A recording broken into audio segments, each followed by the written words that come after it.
신약성경 290쪽 고린도후서 4장 16절에서 18절입니다. 찾으셨으면 교독합니다. 그러므로 우리가 낙심하지 아니하노니 우리의 겉사람은 낡아지나 우리의 속사람은 날로 새로워지도다. 우리가 잠시 환란에 경한 것이 지극히 크고 영원한 영광에 중한 것을 우리에게 이르게 하니. 같이 봅니다. 우리가 주목하는 것은 보이는 것이 아니요 보이지 않는 것이니 보이는 것은 잠깐이요 보이지 않는 것은 영원함이라. 아멘. 할렐루야. 아멘. 어느덧 올해 마지막 주일 예배를 저희들이 드리고 있습니다. 바울이 이 말씀을 기록한 때는 AD 55년경이라 이렇게 추정이 되는데, 이때는 바울이 기독교로 개종하고 나서 20년이라는 시간이 흘렀습니다. 바울이 개종할 당시에는 나름대로 젊은이였는데 이제 20년이 흘렀기 때문에 이제는 더 이상 젊은이가 아니었습니다. 바울은 이제 노경에 접어들고 있었기 때문에 오늘 말씀에 나온 것처럼 자신의 겉사람이 낡아진다라는 것을 누구보다도 절실하게 여겼습니다. 느꼈습니다. 그러나 오늘 본문에 나오는 것처럼 겉사람이 낡아져 간다는 것은 꼭 육체적으로 노화에 이르렀다는 것만을 이야기하는 것은 아닙니다. 왜냐하면 4장 8절에서 9절을 보시겠어요? 우리가 사방으로 우겨쌈을 당하여도 쌓이지 아니하며 답답한 일을 당하여도 낙심하지 아니하며 박해를 받아도 버림받지 아니하며 거꾸러뜨림을 당하여도 망하지 아니하고. 자, 여기 보시면 사방으로 우겨쌈을 당한다고 그랬어요. 원문에서 보면 모든 면에서 압력을 받는다는 겁니다. 이게 무엇과 같냐면 기름 짜러 가시면 깨를 볶아가지고 그 프레스 틀에다 넣고 뭐예요? 네, 위에서 압력을 가해서 누르면 이렇게 기름이 줄줄줄줄 나오잖아요. 그런 것처럼 위로부터 눌림을 받는 상황을 표현하고 있습니다. 또 답답한 일을 당했다고 말을 하는데 이것은 이쪽으로도 갈 수 없고 저쪽으로 갈 수 없고 사방으로 둘러싸여서 어떻게 할 수 없는 상황을 이야기하는 겁니다. 또 박해를 받는다 이런 표현도 썼어요. 이건 마치 예를 들어 짐승이 사냥꾼에게 쫓기는 것과 같이 뒤로부터 추격을 받는 상황을 이야기합니다. 그리고 거꾸러뜨림을 당한다 이렇게 바울이 또 표현을 했어요. 이건 뭐냐면 상대방을 밑에서 번쩍 들어가지고 거꾸로 메어치는 것을 이야기합니다. 마치 레슬링 경기할 때 들어서 매다 꽂는 것과 똑같습니다. 그러니까 바울의 지금 상황이 어떤 거냐면 위로부터는 압력을 느끼고 뒤로부터 추격을 받고 밑에서부터 던짐을 받아 거꾸로 떨어졌고 거기에다가 사방이 막혀서 환난을 당하고 있는 상황이 지금 바울의 상황이라는 겁니다. 뿐만 아니라 4장 3절에 보면 만일 우리의 복음이 가리었으면 망하는 자들에게 가리어진 것이라. 참으로 위대했던 복음의 전도자 바울이었지만 바울이 늘 말씀을 전할 때마다 사람들이 회개하고 예수님께 돌아왔던 것은 아닌 것 같습니다. 때로는 복음을 전함에도 반응이 냉담했고 어떠한 반응이 없었을 때도 있었다는 겁니다. 그런데 이러한 환경에 사방으로 둘러싸임을 당하고 억눌림을 받고 복음을 전해도 사람들이 효과적으로 복음에 반응을 보이지 않고, 그래서 바울이 느끼기를 겉사람이 낡아진다라고 느끼는 그 상황에 있다는 겁니다. 그런데 그런 상황이 있는 바울이 16절에 고백하기를 어떻게 고백해요? 우리가 낙심하지 않으니 우리의 겉사람은 낡아지나 우리의 속사람은 날로 새로워진다 라고 이야기를 합니다. 아니, 낙심할 수밖에 없는 상황인데 낙심하지 아니하고 뭐 한다고요? 오히려 새로워진다라고 바울이 고백을 하는데 그 비결이 도대체 뭘까요? 오늘 본문에서 두 가지를 살펴보려고 합니다. 자, 첫째는 17절 한번 보세요. 우리가 잠시 받는 환난에 경한 것이 지극히 크고 영원한 영광에 중한 것을 우리에게 이루게 함이니라고 말합니다. 원문을 보면 17절이 시작될 때 단어 하나가 빠져 있어요. 어디에 빠져 있냐면 맨 앞에 빠져 있어요. 거기에 뭐라고 시작이 되냐면 왜냐하면 이렇게 시작이 됩니다. 왜냐하면 우리의 잠시 받는 환난에 경한 것이 지극히 크고 영원한 영광에 중한 것을 우리에게 이루게 하기 때문이다 라고 표현을 합니다. 바울이 표현하기를 지금 당하는 환난은 잠시 당하는 것이며 중한 것이 아니라 경한 것이라고 얘기를 합니다. 거기에 비하면 앞으로 우리가 받을 영광은 지극히 크고 영원한 것이며 중한 것이다 라고 바울이 고백을 하고 있습니다. 그럼 그 영광이 뭐예요? 자, 14절 한번 보세요. 주 예수를 다시 살리신 이가 예수와 함께 우리도 다시 살리사 너희와 함께 그 앞에 서게 하실 줄을 아노라.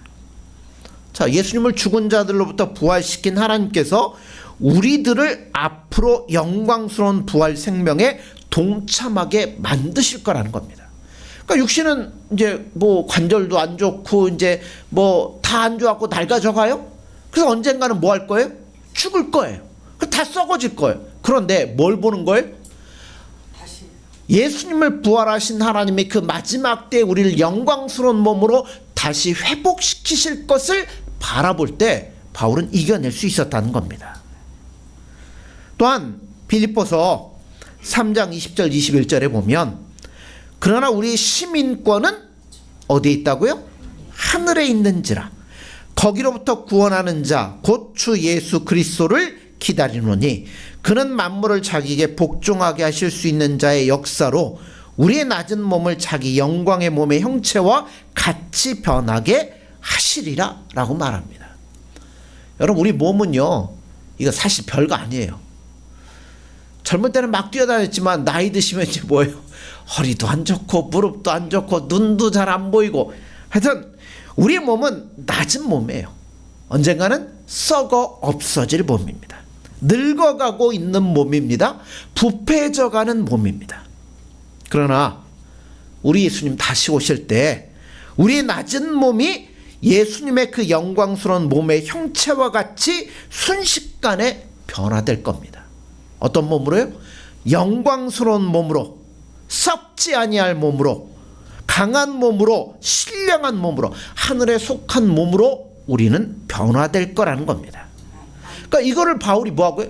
그거를 바라보고 있기 때문에 나는 지금 이 육신은 낡아져가고 없어져갈 거지만 언젠가 예수님과 더불어 썩지 아니할 영원한 몸으로 내가 바뀔 것을 바라보니까 힘들어가는 상황 가운데서도 바울은 이길 수 있었다는 겁니다.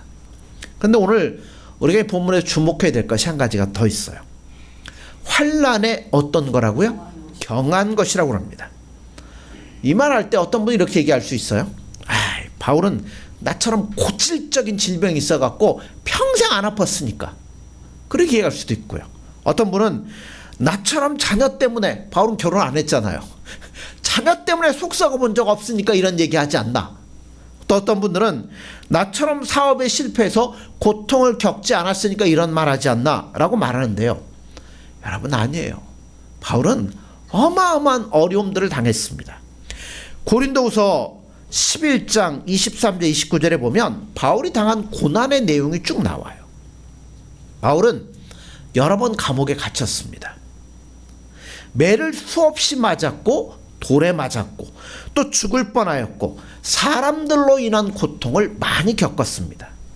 동족들로 인한 고통도 겪었고요. 대적들로 인한 고통도 겪었습니다. 그 외에 광야와 시내와 강과 바다의 위험을 겪었다고 했고요. 때론 자지도 입지도 먹지도 못하는 고통을 겪었다고 바울은 이야기합니다. 이런 고통을 겪은 바울이 뭐라고 그래요? 내가 겪은 거는 별거 아니다라고 말합니다. 어떻게 이런 말 할 수 있을까요?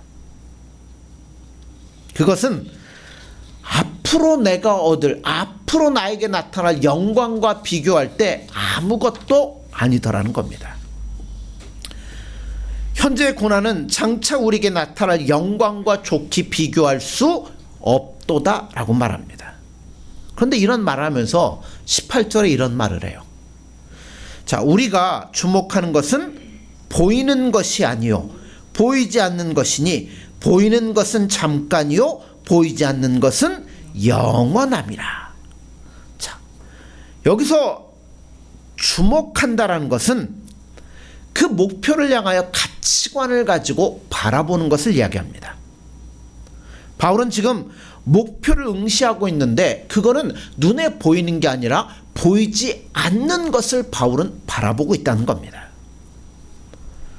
여러분, 돼지는 언제 하늘을 볼까요? 아니요. 등에 땅이 닿아야 하늘을 봅니다. 그러기 전까지는 뭐예요? 맨 어디만 봐요? 밑에만 보고 삽니다. 신앙인들도 똑같더라니까요. 신앙인들도 환난을 당해서 등에 땅이 닿아야 그때 누구를 봐요? 예수님을 바라보고 하나님을 바라봅니다.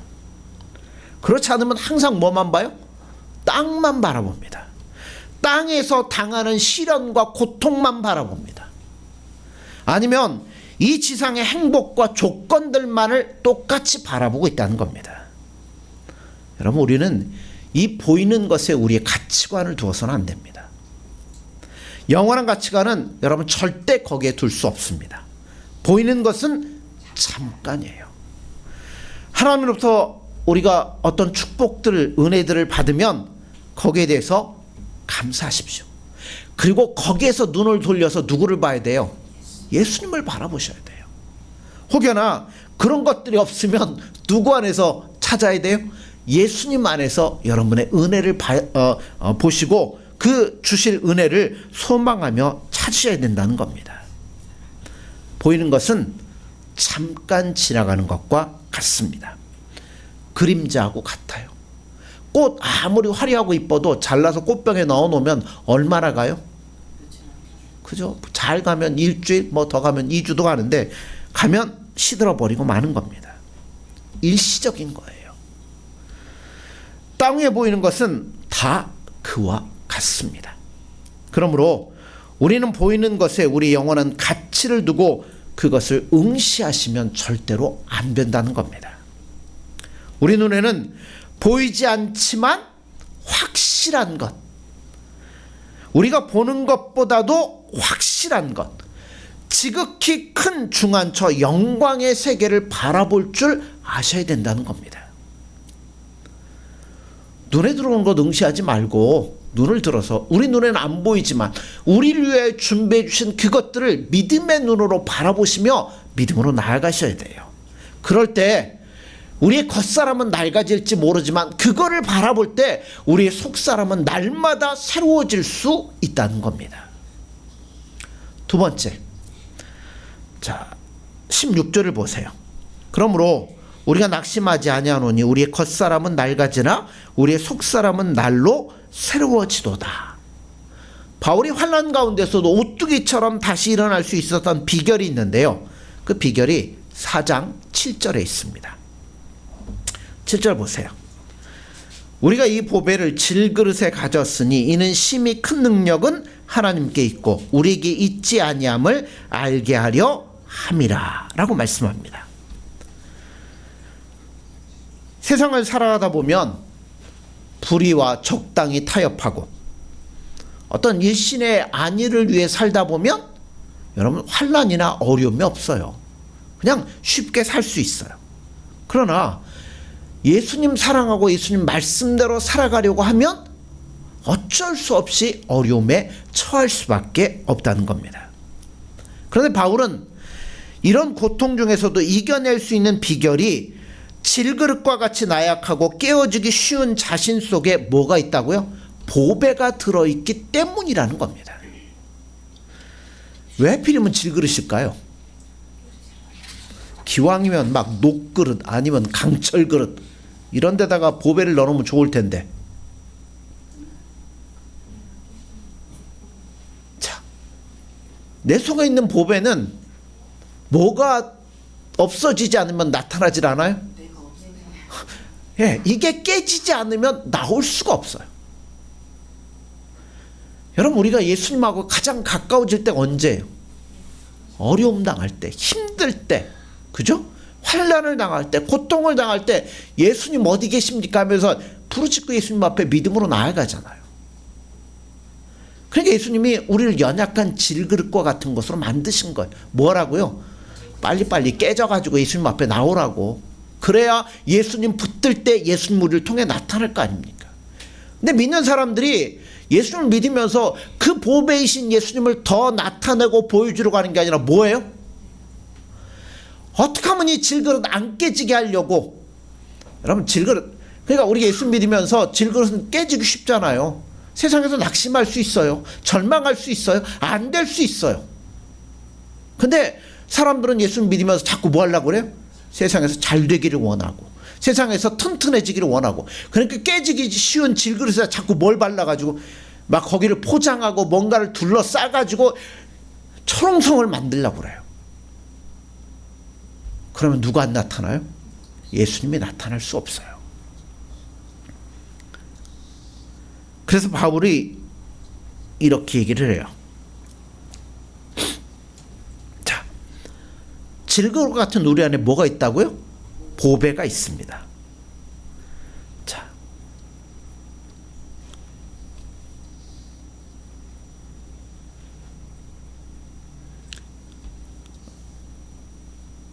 보면 그 중에 이 세상의 신이 믿지 아니하는 자들의 마음을 혼미케 하여 그리스도의 영광의 복음의 광채가 비치지 못하게 함이니 그리스도는 하나님의 형상이라 말씀했고요. 어두운 데에 빛이 비추라 말씀하셨던 그 하나님께서 예수 그리스도의 얼굴에 있는 하나님의 영광을 아는 빛을 우리의 마음에 비춰주셨다라고 말씀합니다. 그러니까 보배란 건 결국 뭐예요? 예수 그리스도 안에 있는 하나님의 영광을 아는 빛입니다. 다른 말로 얘기하면 두 단어로 얘기할 수 있어요. 바로 복음입니다. 그러므로 바울이 어떠한 환난을 당해도 쓰러졌다가 다시 제자리로 돌아올 수 있는 비결은 그 속에 예수 그리스도라는 보배가 바울 안에 들어 있기 때문에 바울은 이길 수 있었다는 겁니다. 바울 사도의 일생은 어떻게 보면 날마다 죽는 일생이었습니다. 그러니까 바울은 뭐라고 고백해요? 나는 날마다 죽노라 고백을 합니다. 그 말 그대로 매일매일 죽는 일생이었습니다. 무엇 때문에 그런 일생을 살았어요? 바로 예수님 때문에 그렇게 살았습니다. 예수님의 복음의 진리를 안고 살아가기 때문에 불의한 세상을 살면서 예수님의 복음의 빛을 그는 전하기 시작했습니다. 그러다 보니까 불의와 타협하지 아니하고 오직 예수님의 말씀을 붙잡고 살아가기 때문에 때론 죽음의 고통, 온갖 어려움과 환난을 당할 수밖에 없었다는 겁니다. 요즘 세상을 보면 불의가 우리를 완전히 포위하고 있는 것 같은 속에서 우리가 살아가고 있습니다. 이러한 세상 가운데서 여러분 예수님을 붙잡고 예수님의 말씀을 붙잡고 살아간다는 것이 좀처럼 쉽지 않다는 것을 깨닫습니다. 그런데 이건 꼭 오늘날의 문제가 아니에요. 바울 때도 그랬고요. 아모스 때도 그랬고요. 예레미야 때도 그랬습니다. 불의가 포위하고 있는 것 같은 이런 환경 속에서 어떻게 보면 예수님을 믿기 때문에 우린 매일매일 죽음에 넘겨지는 것 같은 삶을 살아갈 수밖에 없다는 겁니다. 그런 어려움 가운데서 바울은 왜 나에게 이런 환난이 오나? 왜 나만 이런 어려움을 겪어야 되나? 의심하지 않았습니다. 신세 타령하지 않았습니다. 오히려 이런 환난을 당하면서 뭐라고 하냐면 10절 11절에 보면 우리가 항상 예수의 죽음을 몸에 짊어짐은 예수의 생명이 또한 우리 몸에 나타나게 하려 함이라. 우리 살아있는 자가 항상 예수를 위하여 죽음에 넘겨짐은 예수의 생명이 또한 우리 죽을 육체에 나타나게 함이라 라고 말씀하고 있습니다. 예수님을 위해서 어려운 일을 행할 때, 어려운 일을 당할 때 바울 속에 있는 누가요? 예수님이 번쩍번쩍 빛이 난다는 겁니다. 그런데 왜 우리는 날마다 새로워진다고 하는데 왜 우리는 이러한 이 바울 같은 체험을 하지 못할까요? 예수를 믿는데 왜 날마다 새로워지는 경험들을 우리가 못할까요? 그 이유는 예수를 믿으면서 고난당하려고 하지 않기 때문이라고 생각합니다. 디모데후서 3장에 보면 말세의 때에 하면서 말씀하는 게 있어요. 말세에 고통하는 때가 이르니 사람들이 누굴 사랑해요? 자기를 사랑하며 돈을 사랑하며 교만해지고 쾌락을 사랑하고 경건의 모양은 있지만 경건의 능력은 부인하고 속이고 속는 이런 환경 속에서 무릇 그리스도 예수 안에서 경건하게 살고자 하는 자는 뭘 받는다고요? 핍박을 받는다라고 말씀합니다. 우리가 우리 삶을 한번 이 시간 돌아봤으면 좋을 것 같아요. 왜 내가 예수의 부활의 능력을 체험하지 못하고 있을까? 그 이유는 타협하고 있기 때문인 겁니다. 죄와 타협하고 불의와 타협하고 부정과 타협하기 때문에 그렇다라고 생각합니다. 우리가 정말 예수님 사랑하고 예수님 안에 바로 서 있으면 어쩔 수 없는 고난이 있을 수밖에 없어요. 또 그 고난을 통해서 우리는 어떻게 돼요? 더 예수님을 붙잡게 되기 때문에 우리 안에 있는 예수님이 번쩍번쩍 빛을 낼 수밖에 없다는 겁니다. 어느 젊은 성악가가 이 콘서트 홀에서 노래를 다 불렀어. 얼마나 잘 부르는지요. 노래를 다 부르고 나자 우레 같은 박수 소리가 터져 나왔습니다. 그 자리에 교수 2명이 앉아서 이 음악을 들었는데 두 사람이 평가를 내리기 시작해요. 한 사람은 얼마나 아름다운 목소리며 얼마나 아름다운 노래인가 하면 막 칭찬을 했어요. 또 한 사람은 어떻게 이야기를 하냐면 이렇게 얘기를 합니다. 저 여자분은 위대한 성악가가 될 소질이 있습니다.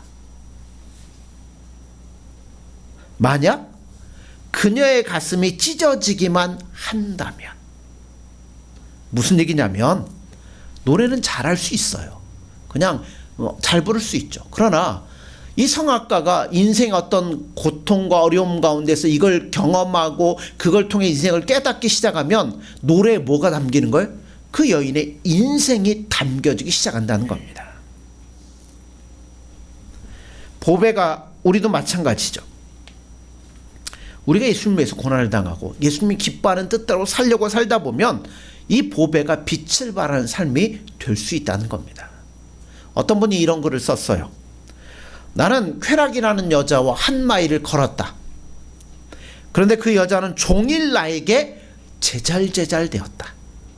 그러나 아무리 제잘되어도 나는 현명한 것을 하나도 깨닫지 못했다. 나는 슬픔이라는 여자와 한 마일을 걸었다.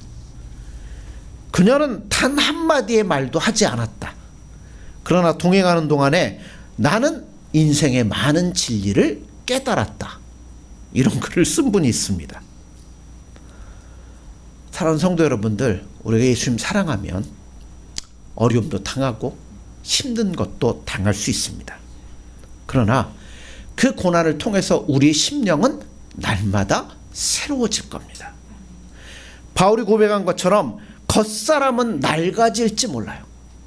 나이가 들어서 여러분 관절도 쑤시고 눈도 안 보이고 귀도 잘 안 들리고 모든 것들은 나약해질 수 있어요.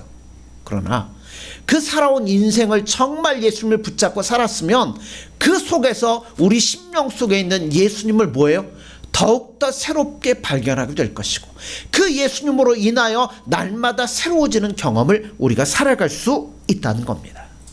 그럼 사랑하는 성도 여러분들, 우리가 이 땅을 살아가면서 세상에 타협하지 마시고 우리 마음과 중심을 꼭 예수님께 두셔서 이 질그릇 깨지고 빵꾸 날 수도 있죠. 그러나 그런 것에 연연하지 마시고 오직 예수님을 새롭게 발견함으로 바울처럼 나는 날마다 새로워진다는 고백을 할 수 있는 저와 여러분들이 되어지기를 간절히 소원합니다. 기도하겠습니다. 예수님 사랑합니다. 우리는 날마다 연약하고 부족하여서 조그만 힘든 어려운 상황 가운데서도 낙심하며 절망할 때가 많습니다.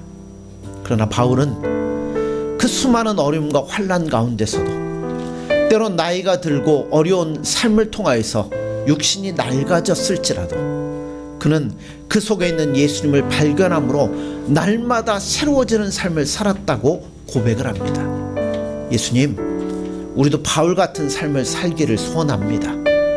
환경과 여건과 모든 것들은 힘들고 어려울지라도 우리 속에 계신 예수님을 날마다 사랑하고 그분을 의지하며 그분과 동행하는 삶을 통하여서 우리는 날마다 새로운 힘을 얻을 수 있도록 도와주시고 눈에 보이지 않지만 그 영원한 영광에 중한 것을 바라보며 우리에게 주어진 삶을 통하여서 더 뜨겁게 예수님을 사랑하며 예수님과 동행하는 복되고 아름다운 삶이 될 수 있도록 함께하여 주옵소서.